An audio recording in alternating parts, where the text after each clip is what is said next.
Hello friends, आज हम पढ़ेंगे हैलोजिनेशन रिएक्शन यानी हैलोजेनीकरण अभिक्रिया। इसकी रिएक्शन की सबसे पहले थ्योरी देखते हैं। When alkene reacts with a halogen molecule, जब एल्केन की रिएक्शन हम किसी हैलोजन मॉलिक्यूल जैसे Cl2Br2 से कराते हैं, क्लोरीन और ब्रोमीन का जैसे इन एटम का मॉलिक्यूल लेते हैं, उनकी जब रिएक्शन हम एल्केन से कराते हैं इन प्रेजेंस ऑफ सनलाइट की प्रेजेंस में एल्केन की रिएक्शन हम हैलोजन के मॉलिक्यूल से कराते हैं, देन मोनो और पॉलीक्लोरो halo alkanes occur.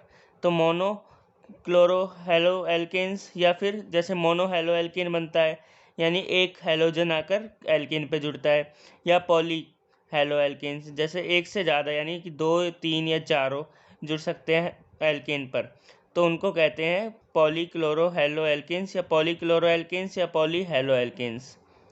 Occur by the substitution of hydrogen atom. ये रिएक्शन कैसे होती है? जो एल्केन होता है उसमें से एक हाइड्रोजन एटम का सब्स्टिट्यूशन होता है, यानी एक हाइड्रोजन एटम निकलता है और उसकी जगह के हेलोजन जुड़ता है, जैसे क्लोरीन या ब्रोमीन आके जुड़ता है फ्रॉम एल्केन में से हाइड्रोजन हटता है। This reaction is called halogenation reaction. इस रिएक्शन को हम हैलोजिनेशन रिएक्शन कहते हैं। This reaction depends on the amount of halogen. ये रिएक्शन होती है वो हैलोजन की अमाउंट पे डिपेंड करती है। जैसे अगर हमने हैलोजन की अमाउंट बहुत कम ली है तो ये रिएक्शन केवल एक ही स्टेप में होती है, यानी एक हैलोजन का जो एटम होता है वो एल्केन से आकर के साथ आके जुड़ जाता है।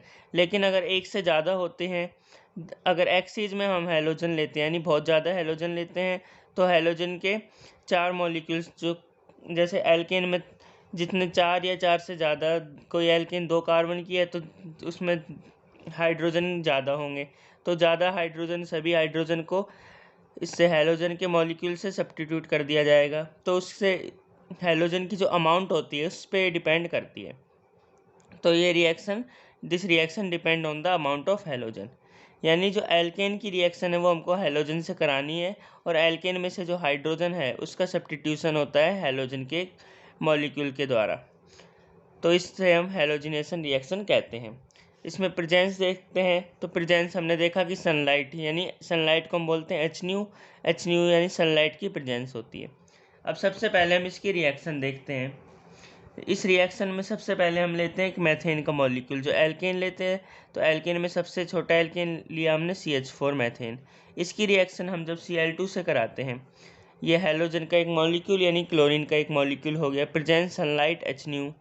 इसकी जब प्रेजेंस में कराते हैं तो एल्केन में से एक हाइड्रोजन निकलता है, सब्स्टिट्यूट होता है और उसकी जगह के क्लोरीन जुड़ता है, यानी यहाँ पर CH4 था तो एक हाइड्रोजन निकला CH3 और उसकी जगह के Cl जुड़ता है, प्लस हाइड्रोजन जो निकला था वो और एक यहाँ पे Cl बचा, वो दोनों मिलके H और Cl मिलके HCl बनाते हैं।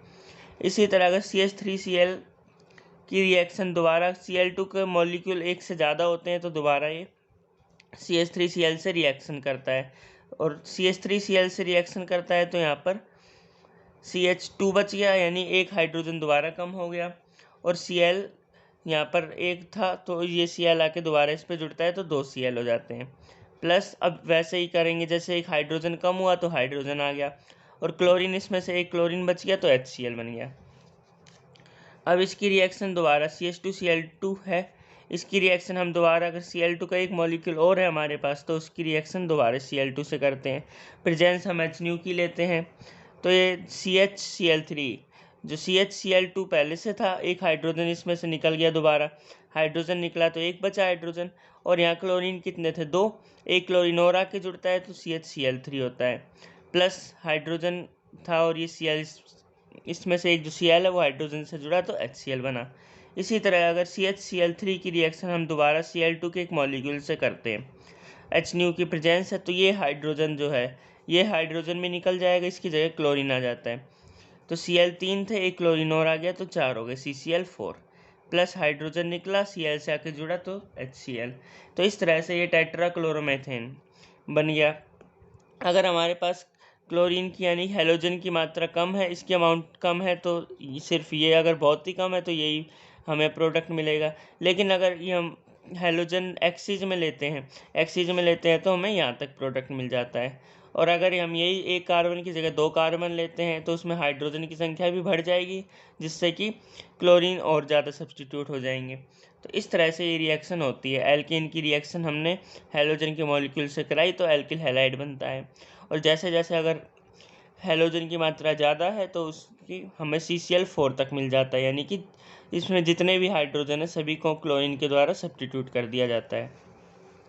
इस तरह से ये रिएक्शन होती है। अब इस रिएक्शन की मैकेनिज्म की बात करते हैं। तो ये मैकेनिज्म हम देखते हैं। इस रिएक्शन की जो मैकेनिज्म होती है वो 3 स्टेप्स में होती है। तो इसका फर्स्ट स्टेप लेते हैं। फर्स्ट स्टेप को हम बोलते हैं इनिशिएशन। ये हो गई इनिशिएशन। इनिशिएशन यानी होता है प्रारंभिक पद। तो ये इसका सबसे फर्स्ट स्टेप होता है।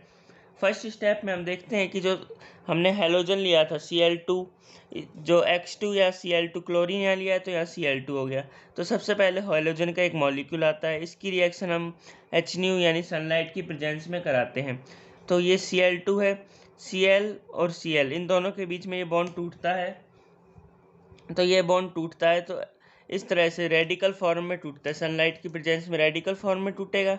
तो रेडिकल फॉर्म में टूटेगा तो यहाँ Cl पे एक रेडिकल आ जाता है और इस तरह से एक और दूसरा Cl भी बनता है, जो कि ये रेडिकल अलग अलग होकर टूट जाते हैं।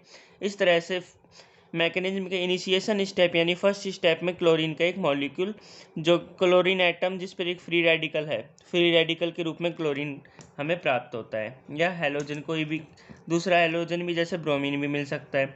अब इस रिएक्शन का हम दूसरा स्टेप देखते हैं। दूसरा स्टेप होता है प्रोपेगेशन स्टेप। तो ये होता है प्रोपेगेशन। फर्स्ट इनिशिएशन, दूसरा प्रोपेगेशन। प्रोपेगेशन स्टेप में इसकी रिएक्शन जो हमने स्टार्ट में जो एल्केन लिया था, हमने CH4 लिया था, इसकी रिएक्शन हम इस क्लोरीन के जो फर्स्ट स्टेप में क्लोरीन बना है जो रेडिकल फॉर्म में, इससे कराते हैं।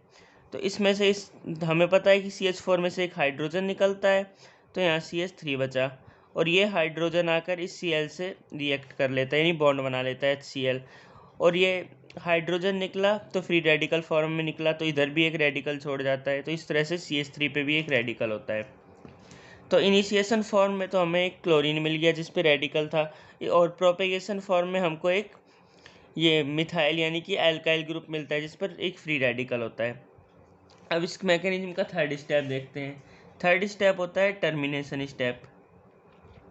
ये इस रिएक्शन का टर्मिनेशन स्टेप है। टर्मिनेशन स्टेप में जो फर्स्ट स्टेप में हमें क्लोरीन मिला है जिस पे रेडिकल है, उसकी रिएक्शन उसी के क्लोरीन के एक मॉलिक्यूल से होती है।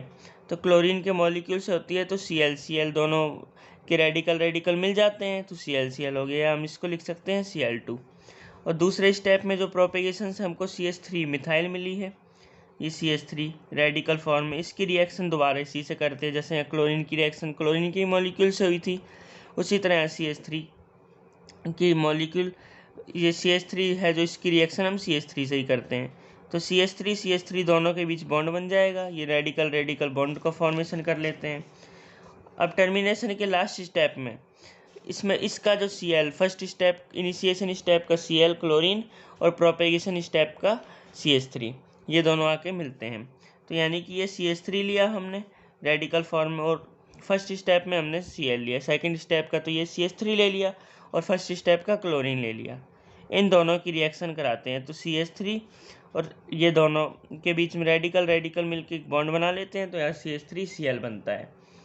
इस तरह से यहाँ एक एल्किल हैलाइड बनता है। एल्किल के रूप में मिथाइल लिया था और हैलाइड के रूप में क्लोरीन लिया था, तो मिथाइल क्लोराइड बन गया या एल्किल हैलाइड बन गया। जिस तरह से हमने रिएक्शन में भी हमने देखा था एल्केन लिया था तो इससे लास्ट में एल्किल हैलाइड बना, उसी तरह मैकेनिज्म में भी हमने जो क्लोरीन और एल्केन इन दोनों को लिया था, इसकी रिएक्शन करा के लास्ट में हमको एल्किल हैलाइड मिल गया। तो इस तरह से इसकी मैकेनिज्म होती है।